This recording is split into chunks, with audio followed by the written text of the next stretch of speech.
Salut tout le monde, c'est Ferdinand et Louis et du coup là vous êtes 2 jours avant les concours pour ceux qui sont en prépa. Du coup on s'est dit qu'on allait faire une petite vidéo de en gros comment ça se passe, présenter un peu tout ça et puis donner les quelques tips qui ont bien marché sur nous de manière générale. Donc on va découper ça en 4 parties, rapidement détailler un peu comment marchent les épreuves, après détailler quelques conseils pratiques, quelques conseils mentaux également. Et enfin terminer par des conseils du coup sur les épreuves en elles-mêmes. Exactement. Bon là a priori du coup il y aura qu'une seule vidéo, un peu comme pour la FAQ la dernière fois. Là on va faire une seule vidéo qu'on va poster des 2 côtés a priori, sauf si on change. N'hésitez pas à aller voir les 2 et mettre 2 j'aime. C'est aussi toujours utile. Donc on va commencer par comment ça marche en pratique les épreuves. Ouais. Donc déjà au niveau de l'arrivée du premier jour, c'est vraiment important d'arriver très en avance, notamment parce que ça peut être très galère de chercher sa table, surtout si vous êtes à Villepinte, il y a 6000 sièges. Ouais, c'est ça, à Villepinte on avait des numéros, c'était classé par groupe, donc il fallait d'abord trouver son groupe puis trouver son numéro de table, ça peut prendre des plombes. Donc prévoyez beaucoup de marge le premier jour, un peu moins les autres jours. Moi le premier jour j'avais genre 1 heure. Et après je suis descendu plus à 20 minutes, une demi-heure de marche parce que j'étais un peu stressé, mais voilà. Moi j'étais du coup en province, c'est ça, dans le sud, et c'était moins compliqué parce que il y avait les centres d'examen qui étaient plus petits, mais pareil il y avait plusieurs salles donc ça pouvait être un peu galère. Ouais. Et c'est vraiment d'arriver 20-30 minutes en avance de manière générale tous les jours, sauf le premier où du coup arriver un peu plus en avance. Notamment parce que faut le premier de chaque semaine, parce que chaque semaine il y a des galères. Chaque semaine les étapes peuvent changer. Et notamment parce que faut pré-remplir ses copies avant chaque épreuve. Ouais. Et il y a plein d'informations à mettre, ça peut être long. Et comme c'est du temps que vous pouvez prendre avant les épreuves, faut pas les prendre pendant les épreuves, ça peut être l'occasion de gratter un peu de temps. Ouais, et puis sur la numérotation des copies, il y a 15 000 trucs à mettre dans l'entête à chaque fois. Donc vérifiez bien 15 fois. Moi je me suis fait un gros coup de flip à XENS l'année dernière. Il me semble que c'était le maths C, j'avais zappé, je crois que j'avais oublié de remplir une case de numéro et j'ai flippé ma race. Je suis allé voir le militaire, j'ai expliqué et tout, il m'a dit en vrai on s'en bat les couilles si les copies sont les unes dans les autres quand tu les rends. Mais vraiment faites gaffe aux numéros parce que ça peut vous plomber ça peut vous niquer une copie quoi, et ça fait vraiment. Et du coup en parlant de numéros justement, en parlant de militaire justement, donc tu l'as mentionné, vous serez surveillé en fait par différents adultes, différents intervenants. Donc ça c'est pour la semaine XENS, ce sera des militaires. Voilà. Et pour XENS en particulier ce sera des militaires, parce que du coup c'est des trucs d'État, des trucs d'armée, etc. Alix, j'ai trouvé que c'était hyper strict, hyper carré. Donc quand c'est commencé, ça commence, quand ça s'arrête, faut vraiment s'arrêter. Ouais. Si vous essayez de gratter un peu, vous faites détruire. Pour les autres concours, je trouve que c'était moins le cas. Je sais pas si c'était parce que j'étais en province ou si parce que c'était juste moins le cas. Moi aussi c'était plus relax les mines. XENS je me souviens que c'était vachement strict, ça déconnait pas et il y avait beaucoup moins de monde. Aux mines j'étais à Villepinte donc c'est un hangar énorme avec plusieurs milliers de personnes. Alix c'était plus relax en termes de monde et du coup il pouvait faire attention à tout le monde et du coup tu pouvais pas, c'était hors de question de gratter les mines. Mais moi clairement aux mines, limite la meuf qui nous surveillait, si je lui disais attendez je peux terminer ma phrase, elle me laissait terminer jusqu'à 10h02, y a pas de problème quoi. Moi je l'ai pas fait mais j'aurais pu faire. Okay. Et également n'hésitez pas à lever la main, il y a des petits larbins qui vont venir vous voir pour vous donner des feuilles, des copies, des trucs comme ça. Surtout du brouillon en fait, puisque les copies nous on avait déjà. Non, moi je demandais des copies, je m'en souviens, ils nous filaient. C'était central où ils nous filaient toutes les copies au début qu'il fallait remplir. Ouais. Sinon pour les autres, il faut demander à chaque fois, donc n'hésitez pas. Donc vous levez la main et tout, il y a quelqu'un qui arrive et c'est top. Et aussi prévoyez un peu de bouffe pour les épreuves, ça peut être utile. Il y a des gens qui l'utilisent, il y a des gens qui l'utilisent pas. Moi je me souviens, à chaque fois j'avais 40 pommes potes et je les mangeais juste en sortant de l'épreuve et je n'en bouffais pas une pendant l'épreuve, mais ça peut être utile. Et ça peut être vraiment ce que vous préférez. Je sais que j'avais un mec quand je passais XNS, il avait des pommes et le mec il défonçait 8 pommes, mais des vraies pommes. Par épreuve, il y a 8 rognons de pommes à chaque fin d'épreuve sur sa table. Donc voilà, n'hésitez pas à prendre. Moi je mangeais des cookies, d'autres mangeaient des barres de céréales, enfin mangez vraiment ce que vous voulez. Et mais passez pas des plombs à manger non plus et ramenez pas un gros grec, genre faites pas chier les gens autour, faites pas trop d'hyper. Typiquement moi je mangeais pendant que je lisais les énoncés de partie. Ça me permettait de grignoter un truc en lisant un énoncé. C'est vraiment pas un peu 2 en 1. Moi c'est tout ce que j'ai à dire sur comment marcher en soi. Si on peut passer conseils pratiques. Si vous voulez passer aux chiottes, allez-y, ça vous fait une pause, c'est cool. Ouais, mais ça on y reviendra juste après je pense. De manière générale sur les conseils pratiques, du coup n'hésitez pas à prévoir, donc comme on l'a dit, des marges pour arriver en avance, que ce soit l'après-midi ou le matin. N'hésitez pas à bien manger la veille et le midi. Alors c'est bête, mais la nutrition c'est vraiment important. Ça peut vraiment changer. Le midi c'est très possible que vous ayez pas du tout envie de manger. C'est pour ça que c'est bien de prévoir la veille soit un sandwich, soit un truc qui vous fait plaisir, que vous allez être content de manger, que vous savez que vous allez avoir envie de manger. Et si c'est pas un truc prostate non plus, genre s'enfiler un kebab. Voilà. Mais n'hésitez pas à limite à faire un petit resto ou un truc à midi, un truc que vous ayez envie de manger vraiment, parce que sinon vous allez rien pouvoir avaler, ça va être lent. Perso du coup j'étais à Montpellier pour XENS et Centrale et je me faisais des petits restos, genre des petits fish and chips dans Montpellier, c'était exceptionnel. Donc vraiment n'hésitez pas, c'était vraiment nickel. Et ouais, la bouffe c'est vraiment le truc hyper important sur lequel vous risquez grave d'avoir du mal. Moi je me souviens, j'avais vraiment du mal à manger pendant la semaine d'épreuve. Fallait vraiment que je me force et tout. Du coup je me suis forcé parce que si tu manges pas t'es vraiment dans la merde pour le coup. Et en fait vous vous en rendez pas compte mais ça va vraiment affaiblir vos performances sans que vous vous rendiez compte en fait. Et le deuxième truc qui peut vraiment affaiblir vos performances sans que vous vous rendiez compte c'est le sommeil. Donc voilà c'est bête mais pareil dormez beaucoup. Que ce soit la veille de la première épreuve, que ce soit le soir pendant les épreuves. N'hésitez pas vraiment à vous coucher tôt.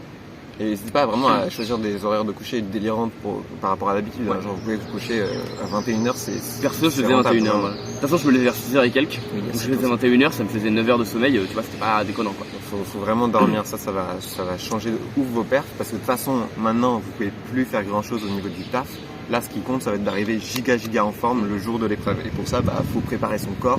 Et ça veut dire dormir, manger. Et donc, n'hésitez pas à limiter des distractions. Donc, typiquement, n'hésitez pas à poser votre téléphone dès 21h pour essayer de vous endormir. Et n'hésitez pas à faire d'autres trucs. Moi, j'avais des potes qui étaient dans des hôtels à Villepinte. Et les gars, ils allaient dans la piscine à 23h. Allez pas trop tard à la piscine non plus. Hein, ça, faut pas déconner, parce qu'il faut dormir, faut se reposer, Donc, faut se détendre et tout. Donc, petit baby-foot, ok. Après, voilà, les mecs qui font du baby-foot jusqu'à minuit. C'est dangereux. Donc voilà, n'hésitez pas à vraiment essayer de limiter ce genre de choses. Donc détendez-vous vraiment, mais couchez-vous tôt. Et détendez-vous aussi ce week-end. Enfin là, les quelques jours qui restent, c'est pas forcément la peine de passer des plombes sur ce concours non plus pour arriver crevé lundi. Donc posez-vous un peu sur les quelques heures qui vous restent. Et notamment du coup le week-end aussi, profitez-en pour vous détendre, profitez-en pour vous reposer et travaillez pas spécialement. Enfin en vrai, moi j'ai revu des mini points avec XONS. Mais parce que des trucs que j'avais raté aux mines, nous on avait les mines avec XONS, j'avais raté quelques trucs que je revoyais, c'était le français essentiellement, parce que le français, t'as les citations, faut les connaître par cœur, et une fois que t'as ça, en gros ça va, j'exagère, mais c'est hyper utile d'avoir ces citations, et si t'as tes citations, tu claques normalement pas une note dégueulasse. Mais limite ça, français-anglais, vous pouvez même bachoter légèrement le soir. Enfin personnellement je déconseille vraiment de toucher à tout ce qui est cours de sciences en fait en semaine. Le week-end à la limite très légèrement mais vraiment pas beaucoup. Par contre français-anglais, n'hésitez pas à bachoter un peu parce que vous pouvez apprendre des mots de vocabulaire, les oublier 2 jours plus tard, mais du coup le jour J vous les avez. Moi j'ai tryhard les citations la veille et mémoire à court terme, ça m'a suffi et je les ai oubliées 2 jours après. Voilà. Donc, vraiment, moi j'ai fait la même, mais j'ai fait la même avec l'anglais aussi donc n'hésitez pas à faire ça. Et après peut-être au niveau des conseils toujours pratiques un peu débiles, vérifiez 5 minutes avant la fin de l'épreuve que vous avez bien rempli toutes vos copies, sinon vous vous retrouvez dans le même cas de Ferdinand.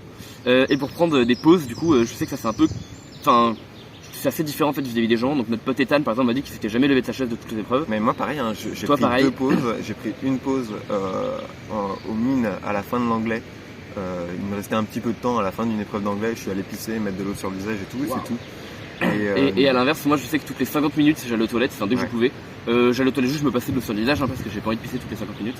Et notamment dès que je bloquais sur une question, ce que je faisais c'est que j'allais directement donc ma toilette me passer un peu d'eau sur le visage, je grignotais un truc et je me remettais dans l'épreuve. Et à peu près une fois sur 2 ça me permettait de me débloquer. Parce qu'en fait c'est des trucs qui étaient accessibles mais juste là je surchauffais un peu donc fallait que je me détende. Donc c'était vraiment pas, ça peut être rentable. On en est là. Donc on a globalement terminé sur des conseils un peu pratiques. Et on arrive aux conseils mentaux. Alors les conseils mentaux. Si tu veux commencer, peut-être déjà sortir, quand tu sors des épreuves, tu vas pas commencer à parler aux gens de l'épreuve et à refaire l'épreuve avec les autres ou même tout seul. Faut juste, une fois que t'as fini une épreuve, ça dégage, on passe complètement à autre chose. Il faut pas se la refaire dans la tête parce que déjà ça sert à rien parce que tu vas pas pouvoir envoyer des corrections à ta copie comme ça. Et à moins que tu sois déjà en train de réviser pour l'année prochaine ou quoi, ça sert vraiment à rien. Ouais, mais même si tu veux 5,5, tu auras d'autres temps pour réviser que. C'est vraiment pas du tout le moment de faire ça. Et surtout là où je trouve ça terrible, c'est que imaginez que vous ayez réussi l'épreuve, donc c'est trop bien, parce qu'en fait ça a juste des chances de vous déconcentrer sur l'épreuve d'après en vous disant c'est bon, je suis large, j'ai réussi. Et à l'inverse, si vous avez raté, ça a aussi des chances de vous déconcentrer parce que vous allez vous dire oh là je suis nul, je vais tout réussir, je vais tout rater et je vais tout réussir. Et du coup en fait je vois vraiment aucun monde où refaire l'épreuve précédente va vous permettre de mieux réussir l'épreuve d'après. Donc sortez-en, essayez vraiment de sortir cette épreuve là. Le sujet tu ne sors plus, ça dégage vraiment. Détendez-vous et petit à petit remettez-vous dans l'épreuve suivante, recommencez, je sais pas si c'est physique, commencez à vous remettre dans un mood à faire de la physique. Et vous avez à peu près 2 heures le midi pour manger. Il faut profiter pour sortir de l'épreuve, se détendre, re-rentrer dans la prochaine. Et ne pas aller manger avec des gens qui vont vous parler de l'épreuve. Le top du top, ça peut être de manger avec quelqu'un qui ne passe pas les concours. S'il y en a dans le coin, passe des autres filières. Qui passe un autre concours, c'est ça. Si ou à la limite, c'est un peu méchant, mais parler des gens qui sont moins bons que vous, si vraiment vous devez manger avec des gens PC, c'est un peu dégueulasse. Mais moi comme j'étais bon, j'étais avec des gens qui étaient un peu moins bons que moi, et quand ça parlait d'épreuves, en soi, je me sentais plus rassuré de me dire moi j'ai trouvé un truc quand le mec avait pas trouvé. Mais en soi, oui, c'est vraiment un truc dégueulasse. Du coup, le mieux c'est vraiment de manger avec des gens qui ne passent pas les concours. Le mieux c'est vraiment, si vous avez vos parents qui sont dans le coin, déjà ça c'est parfait. Et surtout, du coup, on en profite aussi, ne mangez pas seul le midi. Et ne mangez pas seul le soir. Et même le soir, si vous pouvez, moi j'étais chez mes parents donc c'était très bien. Si vous êtes en hôtel, restez avec des potes. Essayez de pas vous isoler parce que c'est le meilleur moyen de repenser aux épreuves parce que vous pouvez pas penser à autre chose et de se mettre à déprimer derrière. Si vous êtes à l'hôtel, petit baby foot jusqu'à pas tard, petit dîner bien solide pour pas avoir la dalle le lendemain et puis après dodo vite quoi. Petite douche parce que la stratégie de puer pour les gens autour, c'est une stratégie comme une autre, mais moi je me douche quand même. Et après peut-être au niveau aussi mental, c'est bête, mais essayez de pas subir les épreuves, essayez de pas voir ça comme vraiment juste des choses qui, que vous subissez. Ouais. Genre essayez de rester un peu agressif, rester un peu actif. Et puis essayer de profiter du truc parce que ça peut être super intéressant aussi. Une épreuve, c'est pas que de la torture quoi. Il y a des trucs sympas. Moi j'ai passé des très bons moments. Moi j'ai des bons souvenirs de certaines épreuves. J'ai des mauvais souvenirs d'autres épreuves. Genre l'info.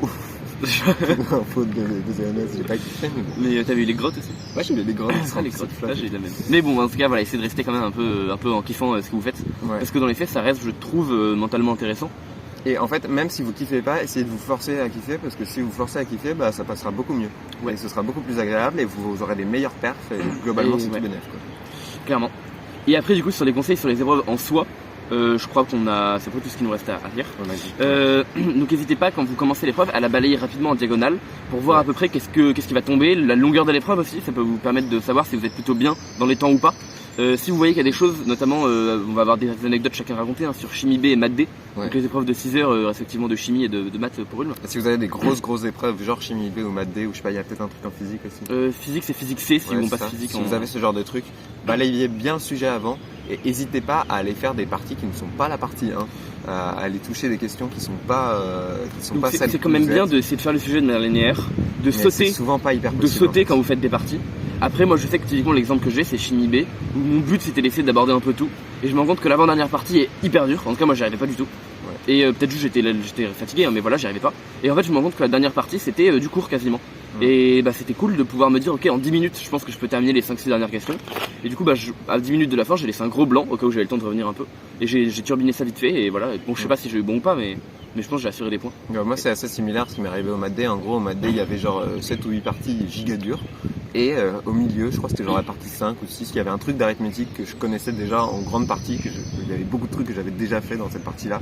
Du coup, quand j'ai vu la partie, j'ai scroll le sujet au début, j'ai essayé d'avancer linéairement. Quand je me suis retrouvé bloqué, j'ai avancé, j'ai sauté un peu des questions et puis à un moment, je me suis posé 1 heure sur cette partie et je l'ai tracée parce que je la connaissais quasiment entièrement. Et il m'arrive en fait même d'autres choses en physique où je me rends compte qu'il reste 10 minutes et la question où je bloque mais je vois que 2 questions plus tard j'y arrive, j'y vais quoi. Ouais. Il est marqué en utilisant les résultats des questions d'avant, montrer que j'ai pas réussi à montrer les questions d'avant. Ouais, n'hésitez pas à admettre les résultats d'avant aussi, vraiment. Ouais, c'était des questions aussi, c'est un truc bête, mais voilà, pas de fierté mal placée. Sauter des questions c'est normal, c'était des parties, ça peut être normal aussi si les épreuves sont très longues. Ouais. Donc voilà, n'hésitez pas à faire ça. Et parfois il y a des erreurs dans les sujets aussi, c'est un truc à dire quand même. L'année dernière, on a eu une grosse erreur en maths D. Quand vous repérez ce qui vous semble être une erreur, si vous n'êtes pas sûr de vous, n'écrivez pas tout de suite dans votre copie ouais je pense que là c'est faux, il y a un problème. Si vous êtes giga sûr de vous, n'hésitez pas à le faire et à corriger le truc. Parce qu'en fait il y a marqué dans les entêtes si vous voyez des erreurs, corrigez-les. Moi ça m'est arrivé d'en voir une à physique de centrale, je crois physique 1, où du coup j'ai revu mon résultat 2 fois, vraiment mon truc avait le bon. Du coup restez humble, donc précisez, j'ai l'impression de voir une erreur parce que mon résultat est pas bon, mais peut-être que je me trompe. Le sujet est faux, c'est n'importe quoi. Non. Voilà. Et en général, il y a quand même peu de chances que des erreurs. D'ailleurs, je sais pas si t'as vu, mais il y en a une par année. En fait, voilà, statistiquement, il y en a tous les ans. Après, je sais qu'il y a des gens qui ont quand même tendance à avoir des erreurs un peu partout. Et il y a quand même un rapport de jury de NS où il y a plein de gens qui ont cru voir une erreur alors qu'ils étaient gourés. Le rapport de jury les a alarmés en leur disant non mais vous êtes nuls si vous pensez voir une erreur, pétez pas plus que votre cul. Sinon, l'autre manière de gérer une erreur, quand vous voyez une erreur dans la question, le plus simple c'est de sauter la question en fait. Si vous n'êtes pas sûr de votre coup, sautez la question. De toute façon, il y en a plein des questions. C'est pas ça qui va vous manquer, donc n'hésitez pas à skip s'il y a une question qui vous semble foireuse. Et si vraiment vous pensez qu'il y en a une, revérifiez. Et si vraiment vous vérifiez qu'il y en a toujours une, admettez humblement que vous avez peut-être une erreur, mais restez vraiment humble. Et si vous avez raison et qu'il y a vraiment une erreur, ça peut vous rapporter vraiment des points. Ensuite, après, truc débile, je vois qu'on l'a pas forcément pris dans des dettes, mais truc débile, faites gaffe à votre écriture et à essayer d'écrire bien. Parce que moi je sais que j'aurais pu un peu me faire. Je crois que d'ailleurs il y a des épreuves de physique à Centrale où je me suis fait un peu détruire pour mon écriture. Ouais. Et c'est bête, mais c'est vraiment de former bien des lettres, quitte à écrire gros et en large. Juste écrire gros, moi ça m'a un peu sauvé. Ouais. Présentation pareil, essayez de présenter ça à peu près lisiblement. Quand vous faites des ratures, essayez de faire ça proprement. Et notamment les premières pages, essayez de faire ça clean pour que votre correcteur ait pas envie de sauter votre copie directement. L'intro du français, il faut la faire archi bien. Ouais. C'est vraiment le début, en français, dans toutes les épreuves, le début compte de. À la fin, vous n'aurez pas le temps d'écrire bien, donc votre écriture sera mauvaise. Mais au moins sur le début, essayez de pas trop. Voilà. Votre correcteur, sinon il risque de sortir d'une copie mal écrite à la fin. Donc essayez au moins de pas directement le remettre dans un mood de copie mal écrite dès le début. Enfin, trop mal écrite. Bon, voilà. Je pense qu'on arrive. Moi, c'est à peu près tout, ouais. Ouais. Bon bah du coup. Ah si, l'homogénéité en physique. Voilà, dès que vous écrivez une formule, c'est con, mais dès que vous écrivez une formule, homogénéité, non, juste pour la peut-être physique. pas la Mais checker à chaque fois non plus. chaque mais fin de si t'as réponse. un peu de temps, Ouais. Ouais, ça. Enfin, pas non plus que ça vous prenne des plombes à chaque fois. Si ça vous prend des plombes de checker l'homogénéité, avancez. Mais si vous savez le faire vite, faites-le. C'est toujours ça. Et n'hésitez pas à le noter si vous le vérifiez. C'est un Si bon vous vérifiez moyen que de c'est détecter homogène, les erreurs, en écrivez fait, c'est homogène. Ouais. Voilà. Donc c'est à peu près tout ce qu'on voulait vous dire, il me semble. Moi, j'ai rien d'autre à ajouter. Du coup, bah bon courage pour ceux qui passent les concours. Hein. Et puis, essayez de profiter aussi un peu quand même. Ouais. De pas voir ça uniquement comme de la chair. Ouais, faites attention à vous. Le point le plus important, ça reste à mon avis de bien dormir, bien manger pour arriver en forme à chaque épreuve. Et rester en forme physique comme mentale au final. Ouais. Et puis rester focus et pas trop reparler des épreuves après coup. Voilà, c'est ça les gros conseils, les gros trucs importants à retenir à mon avis. Voilà. Bon Puis courage. kiffez bien. Et ouais, à plus.